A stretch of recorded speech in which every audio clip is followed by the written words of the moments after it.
कहानी शुरू होती है एक भयंकर भीड़ के साथ। आखिरकार वो टाइम आ गया था और इसीलिए सबको लास्ट 5 सेकंड में काउंटडाउन शुरू करना था। जैसे ही काउंटडाउन शुरू हुआ, भीड़ के बीच खड़ा एमसी, जो कहानी का मेन कैरेक्टर है, थोड़ा बेचैन हो गया। उसने अपने कांपते हाथों को देखा और याद किया कि वो इस घटिया गेम में पकड़े जाने से ठीक पहले वापस आया है। 20वें राउंड तक पहुंचने के बाद भी सब कुछ गड़बड़ हो गया था और उसे बहुत गुस्सा आ रहा था।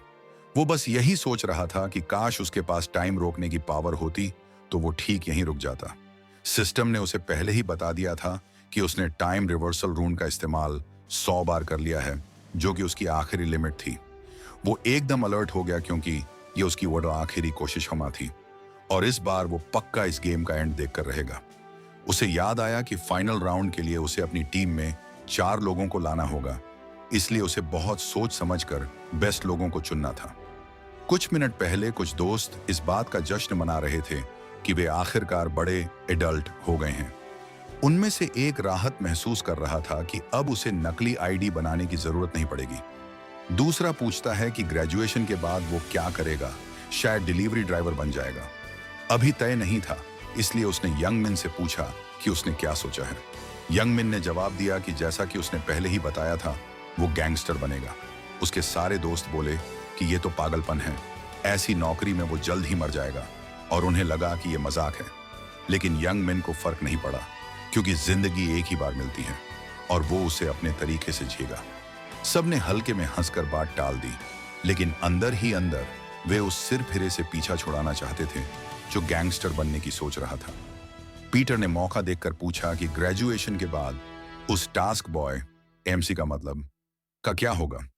यंग मिन ने कहा कि सिर्फ ग्रेजुएशन की वजह से वो उसे यूं ही जाने नहीं दे सकता। सब लोग उसका मजाक उड़ाने लगे क्योंकि उन्हें पता था कि यही होने वाला है। यंग मिन ने साफ कर दिया कि वो तय करेगा कि वो रयू रयू के साथ खेलना कब बंद करेगा। तभी उसका एक दोस्त साइड में देखता है और पूछता है कि क्या वो सामने वाला बंदा टास्क बॉय ही है। यंग मिन हाँ कहता है, लेकिन जैसे ही वो एमसी को देखता है, उसे कुछ अजीब सा फील होता है। इसी वक्त एमसी अपनी हुड उतारता है और सीधे उसे घूरने लगता है, जिससे यंग मिन हैरान हो जाता है क्योंकि उसे कुछ अटपटा लग रहा था। इस घूरने पर वो पूछता है कि क्या रयू का दिमाग खराब हो गया है। उसके दोस्त उसका मजाक उड़ाते हैं और कहते हैं कि नया साल है, आराम कर, उसे परेशान करने के और मौके मिलेंगे। यंग मिन गहरी सांस लेता है और कहता है कि ठीक है, आज के लिए माफ किया। तभी नया साल शुरू होता है और सब लोग खुशी मनाते हैं कि वे अब बड़े हो गए हैं। सबको एक आवाज सुनाई देती है जो कहती है कि इंसान कितने मजेदार होते हैं, बिना यह जाने नया साल मना रहे हैं कि वे कितनी बड़ी मुसीबत में हैं। यंग मिन को समझ नहीं आया कि आवाज कहां से आई और उसने पूछा कि क्या कहा। उसके दोस्तों ने कहा कि उन्होंने कुछ नहीं कहा। आवाज फिर से आई, लोगों को सदमे में देखकर मजा ले रही थी। फिर एक बड़े से फरिश्ते जैसा जीव प्रकट होता है और कहता है कि ये तो पिंजरों में बंदरों को देखने जैसा है। लोग विश्वास नहीं कर पाते कि वे क्या देख रहे हैं। वो जीव बहुत सुंदर था, सच में किसी फरिश्ते जैसा। रयू ऊपर देखते हुए सोचता है कि ये चीज आखिरकार आ ही गई, और 99 बार के बाद भी उसे यह मुलाकात बुरी लगती है। वो फरिश्ता मुस्कुराता है और सभी इंसानों को कचरा कहता है, क्योंकि वे उसकी सुंदरता देखकर पागल हो रहे हैं, लेकिन चेतावनी देता है कि गलतफहमी में न रहें। उसका कीड़े जैसे इंसानों से कोई लेना देना नहीं है। ये देखकर कि जब वह बोलती है तो सब सुन पा रहे हैं, वो समझ जाती है कि उसकी आवाज सब तक पहुंच रही है। तभी एक आदमी चिल्लाता है, पूछता है कि ये किस तरह की ड्रेस है और उसकी हिम्मत कैसे हुई उन्हें कीड़े कहने की। एमसी चुपचाप सुनता रहता है क्योंकि उसे पता है कि आगे क्या होगा। मुस्कुराती हुई फरिश्ता एकदम से खतरनाक हो जाती है क्योंकि उसे यह बात इरिटेटिंग लगी, और तुरंत ही उस आदमी का सिर फट जाता है, जिससे खून सब जगह फैल जाता है। बाकी लोग कांपने लगते हैं और चिल्लाने लगते हैं। यंग मिन को विश्वास नहीं होता कि उसने क्या देखा और पूछता है कि यह क्या था। फरिश्ता और ज्यादा गुस्से में आ जाती है, पूछती है कि एक मामूली इंसान ने एक ऊंचे दर्जे के प्राणी से ऐसे बात करने की हिम्मत कैसे की, और सबको साफ कर देती है कि उन्हें उससे सवाल करने का कोई हक नहीं है और उन्हें बराबरी का दिखाने की कोशिश नहीं करनी चाहिए, नहीं तो उनका सिर भी फट जाएगा। वह सबके ऊपर उड़ना शुरू कर देती है, जानते हुए कि वे इस स्थिति से घबराए हुए हैं, और कहती हैं कि इंसान समझ नहीं पाएंगे, इसलिए वो सरल तरीके से समझाएगी। एमसी को अफसोस होता है कि उसे यह एक्सप्लेनेशन 100वीं बार सुननी पड़ेगी। करने का कमांड देता है और फ्रैगमेंट उसके हाथ में गायब हो जाता है, जिससे वह नतीजे से हैरान हो जाता है। बरियल को यह दिलचस्प लगता है कि हर किसी की किस्मत उनके चेहरे के भावों के हिसाब से कैसे बंटी हुई है, और चेतावनी देती है कि उन्हें जो कुछ भी मिला है उन्हें उसी में संतुष्ट रहना चाहिए। वह चेतावनी देती है कि हर महीने के पहले दिन एक नया गेम शुरू होगा जो 20 राउंड तक चलेगा, और सभी इंसानों को यह गेम खेलने के लिए आत्मा के रूप में एक नई दुनिया में ले जाया जाएगा, जहां उन्हें कुछ काम करने होंगे। सब लोग हैरान हैं, क्योंकि फरिश्ता कहती है कि उन्हें दिए गए मिशन पूरे करने होंगे, और अगर वे ऐसा कर पाए तो इनाम के तौर पर वे अपनी असली दुनिया में वापस आ सकते हैं। एक आदमी फुसफुसाता है कि उसे कुछ समझ नहीं आ रहा। दूसरा बताता है कि उसके हिसाब से अगर वे मिशन पूरे कर लेते हैं तो ये फरिश्ता उन्हें जिंदा छोड़ देगी। बरियल, फरिश्ता, आगे कहती है कि सबको लग रहा होगा कि मिशन पूरा करने से सब बच जाएंगे, लेकिन वो साफ कर देती है कि ऐसा नहीं होगा। मिशन पूरे करने वालों में से केवल आधे लोगों को ही बचाया जाएगा, और वो भी मिशन पूरा करने के क्रम में। इस बात से सब शॉक्ड हो जाते हैं, क्योंकि उन्हें न सिर्फ मिशन पूरा करना है, बल्कि बाकियों से तेजी से करना है। बात यहीं खत्म नहीं होती। वो चेतावनी देती है कि वो हर किसी को नहीं ले जाएगी, जिससे लोग और ज्यादा घबरा जाते हैं। वह कहती है कि पूरे ग्रह से केवल 15 से 29 साल के लोग ही इसमें हिस्सा ले सकते हैं। एमसी ये सब सुनकर सोचता है कि इस गेम में 100वीं बार फंसना कितना बोरिंग है। एक आदमी खुश होता है क्योंकि वह उस उम्र से बड़ा है, इसलिए वह इस गेम की दुनिया में नहीं खींचा जाएगा। दूसरा यह नोटिस करता है और उसकी शर्ट पकड़ लेता है। पूछता है कि वह इतना खुश क्यों है, क्या मजाक उड़ा रहा है। यंग मिन लड़ाई रोकते हुए पूछता है कि क्या उन्हें अभी भी स्थिति समझ नहीं आई, जब उन्होंने अभी अभी एक आदमी का सिर फटते देखा है। फरिश्ता प्रतिभागियों की संख्या बताती है, 1,81,029 लोग, और चूंकि उसने सारी जरूरी बातें बता दी हैं, वह घोषणा करती है कि गेम शुरू होने का समय आ गया है।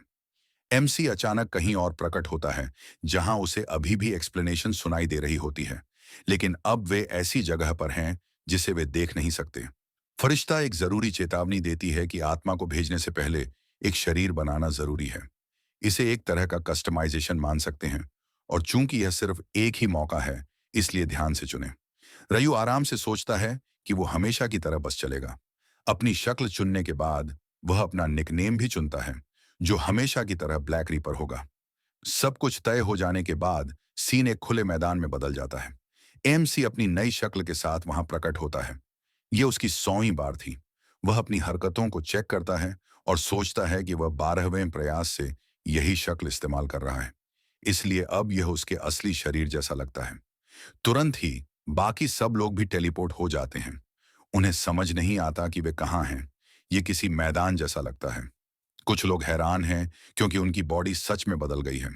रयू देखता है कि सबने सिर्फ अच्छा दिखने पर फोकस किया है, और सोचता है कि अगर उनमें जरा भी अक्ल होती तो वे ऐसा नहीं करते, क्योंकि उन्हें एक सर्वाइवल वर्ल्ड में भेजा गया है, और ज्यादा अट्रैक्टिव होने पर टारगेट बनने का खतरा बढ़ जाता है।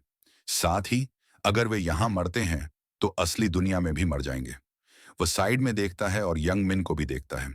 सोचता है कि यह आदमी कितना पैथेटिक है, जिसने फिर से एक मस्कुलर बॉडी बनाई है। अचानक बरियल प्रकट होती है, पूछती है कि क्या सब अपनी नई शक्ल से खुश हैं, और देखती है कि सभी 1.8 मिलियन प्रतिभागी वहां हैं, और वे सब शायद आत्मा के रूप में हैं। एक लड़का उसे देखकर पूछता है कि क्या सच में 1.8 मिलियन लोग हैं, क्योंकि इतने लग नहीं रहे हैं। फरिश्ता उदास होती है क्योंकि इंसान बहुत बेवकूफ होते हैं, और चेतावनी देती है कि जाहिर है यह अकेली जगह नहीं है, इसीलिए लोग बाकी प्लेन्स प्लेन्स पर बिखरे हुए हैं, जहां दूसरे फरिश्ते सिर्फ मिशन पर ध्यान दे रहे हैं। वह बताती है कि वह एट्रीब्यूट विंडो के बारे में थोड़ा समझाएगी। एमसी को पहले से ही पता है कि यह कैसे काम करता है, इसलिए वह अपने सिस्टम को बुलाता है, जो उसकी जानकारी दिखाता है, नाम, निकनेम, रैंक, एट्रीब्यूट्स वगैरह। बरियल देखती है कि सबने अपनी एट्रीब्यूट विंडो देख ली है, और साथ ही यह भी देख लिया है कि वे कितने बेकार हैं, और फिर उन्हें मजबूत होने के लिए कहती है, ताकि वे जिंदा रहें और 20वां राउंड पूरा कर सकें। साथ ही उन्हें उसकी तरफ से एक इच्छा पूरी करने का मौका मिलेगा। लोग इस इच्छा के बारे में खुसर पुसर करने लगते हैं। कि वे कुछ भी मांग सकते हैं। फिर वह सबको इन्वेंट्री ऑप्शन खोलने के लिए कहती है, क्योंकि उसने सबके लिए एक तोहफा रखा है। यंग मिन इन्वेंट्री देखता है और पाता है कि वहां एक रैंडम रून फ्रैगमेंट है। वह समझाती है कि यह फ्रैगमेंट सिर्फ एक बार इस्तेमाल हो सकता है और तभी जब वे लेवल 1 पर हों, और यही पहली आइटम है जो उन्हें दी गई है। गैंगस्टर उसे इस्तेमाल व कहती है, अब असली शो शुरू होने का वक्त आ गया है, और अपनी उंगलियां चटकाती है, जिससे वहां मौजूद सबके लिए एक सिस्टम स्क्रीन दिखाई देती है। पहला राउंड शुरू होगा और मिशन है हर व्यक्ति को एक 100 गोबलिन को हराना। कुल 1.8 मिलियन प्रतिभागी हैं और किसी ने भी अभी तक इसे पूरा नहीं किया है। अचानक एक गोबलिन प्रकट होता है, जिससे सब हैरान हो जाते हैं कि क्या यह सच में गोबलिन है।